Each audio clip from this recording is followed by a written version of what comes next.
최근 소문의 물건을 사용하게 됐다는데요. 저는 좀 특이하게 가만히만 있어도 입이 좀 벌어지는 타입이어가지고 잠잘 때 입이 벌어지니까 입 안이 말라서 일어나면 좀 통증이 있더라고요. 그래서일까요? 8시간 가까이 자고 일어나도 늘 개운한 느낌이 입이 없었답니다. 이렇게 살짝 벌어져요. 그래서 앞니가 보이는데 목소리가 많이 일어나면 갈라지고 목이 너무 아파서 가습기를 틀어놓고 잔다던가 일어나면 습관적으로 물을 마신다던가 다물게 해준다는 장치도 써봤었는데 처음엔 반신반의했던 그것의 정체는 무엇일까요? 오, 입테이프인데 이른바 입테이프로 불린다는데요. 크기는 작지만 효과는 확실하다고요? 입이 벌어지지 않으니까 코로 숨쉬는 버릇을 뭐 키워준다. 코골이 개선 뭐 이런 것도 쓰시더라고요. 숙면은 노력하는 자에게 찾아오는 법. 낯설고 불편한 건 잠시뿐. 건강한 잠을 자기 위해 많은 이들이 선택하고 있다는데요. 자, 그 사용법도 간편합니다. 무의식적으로 벌어지는 입에 테이프처럼 붙여주기만 하면 끝! 수요만큼이나 종류도 꽤 다양한데요. 하지만 원리는 하나입니다.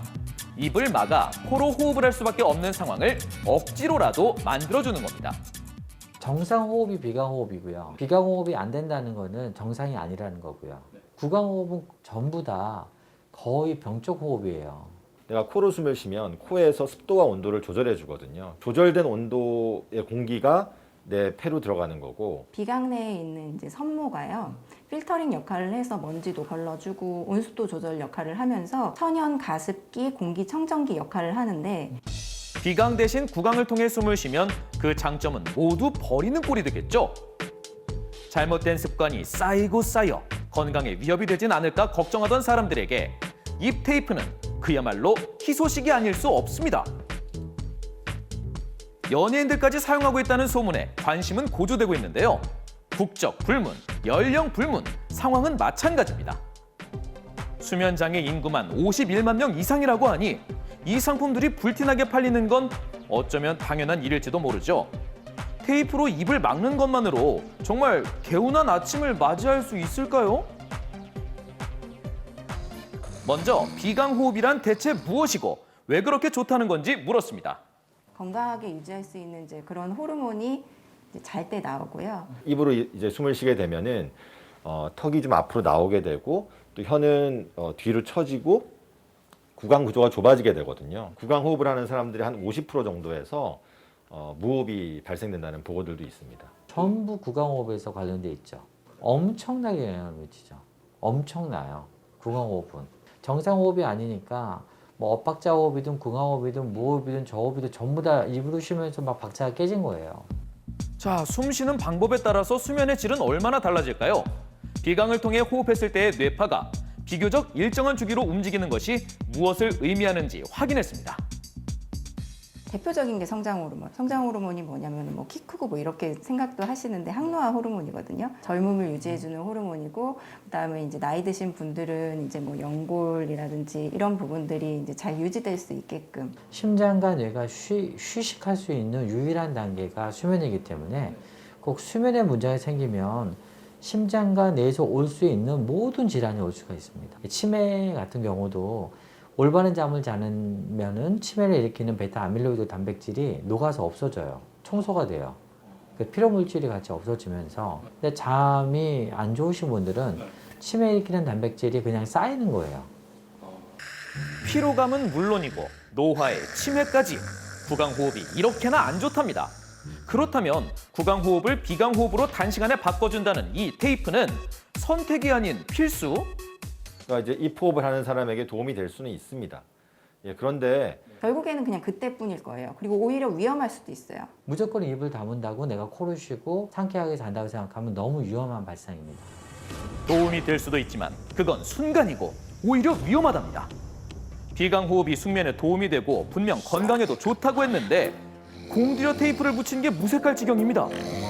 이게 어떻게 된 거죠? 입으로 쉬는 만한 이유가 있어요, 몸이. 해부학적인 것뿐만 아니라 내 기능적인 걸로 노화가 되면 정상적으로 코를 못 쉬면 얘가 살려고 입으로 쉬는 거예요. 두 번째 보조 장치예요.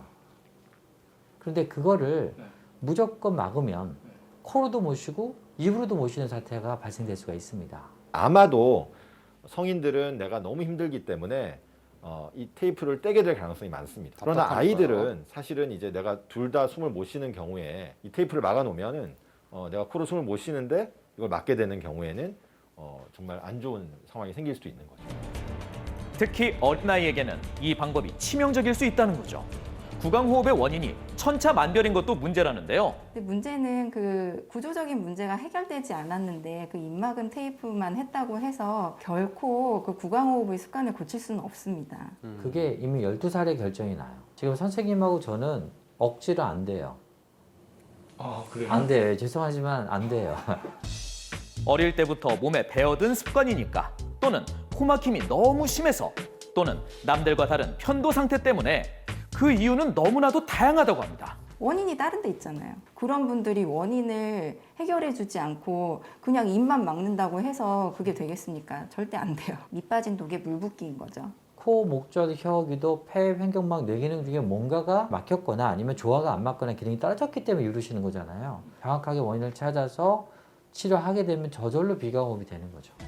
특히 증상이 심각한 분들의 경우 임시 방편에 기댔다간 위험한 상황이 발생할 확률도 훨씬 더 높아진다는 게 전문가들의 지적.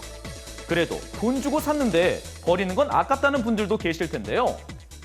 굳이 입막음 테이프를 내가 해서 비강으로 호흡을 해야겠다라고 한다면 그냥 낮에 깨어있을 때 하시면 좋겠습니다. 주무실 때는 너무 위험해요. 반드시 깨있는 상태에서 그걸 착용을 하셨으면 좋겠고요. 아이들은 정말 주의해야 됩니다.